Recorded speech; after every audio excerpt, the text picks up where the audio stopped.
እናንተ ወንዶች በስማ እግዚአብሔር ይስራችሁን ይስጣችሁ። እናንተ ምን ሆናችሁ ነው ግን? እኔ አንድ ወዳጄ ቲክቶክ ላይ የማውቀው በስልክ ደውሎልኝ ማለት ነው ሚስቴ ለብቻዋ እየተኛች አስቸገረችኝ መከረልኝ አለኝ። እና ሚስት ለምን ለብቻ እንደምተኛ አውቁ።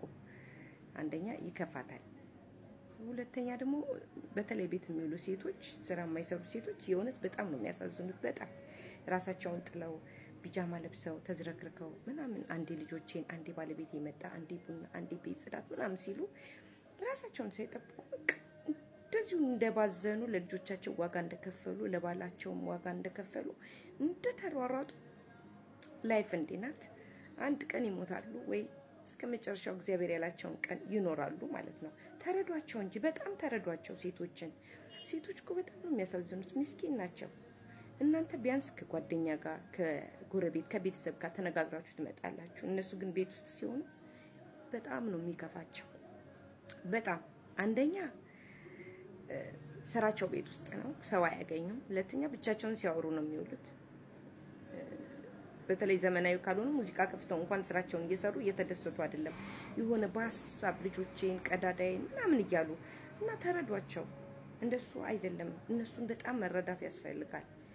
በቃ ህይወት ማለት እናንተ በትክክል ኖራችሁ ማለት ሚስቶቻችሁን ስትረዱ ብቻ ነው። አግዟቸው። መሀል ላይ የመጣችሁ ልጅ ካለ ህጻን ልጅ ያዙ። የሚታገዝ ነገር ካለ አግዙ። ደግሞ 21ኛው ክፍለ ዘመን ነው። ወጣቱ እንጀራ እንኳን ይጋግራል ወንዱ። ስለዚህ ሚስቶቻችሁን ተረዱ። ሶፋ ላይ የተኛችሁ ከፍቷት ነው፣ ደልቷት እንዳይመስል። ወይ አስቤዛ ጎሎባት ነው፣ አለበለዚያ ደግሞ ቀዳዳ በስቶባት ነው፣ አለበለዚያ የሆነ የተደበቀ እዳ ለቤቷ ቀዳዳ ስትል እዳ ገብታ ነው።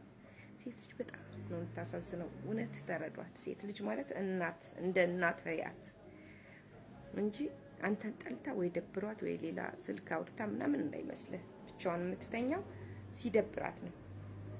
እና ለጓደኛዬ ብዬ ነው የተናገርኩት። በዚሁ ግን ለሁላችሁም ለብቻ ለብቻ መናገር ስለሌለብኝ ወንዶች ሴቶችን ተረዷቸው በጣም አድርጋችሁ ማለት ነው። አለበለዚያም ፔሪድ ሲመጣባት ብቻ ሴት ልጅ ሲከፋት ነው ብቻዋን የምትተኛው በተለይ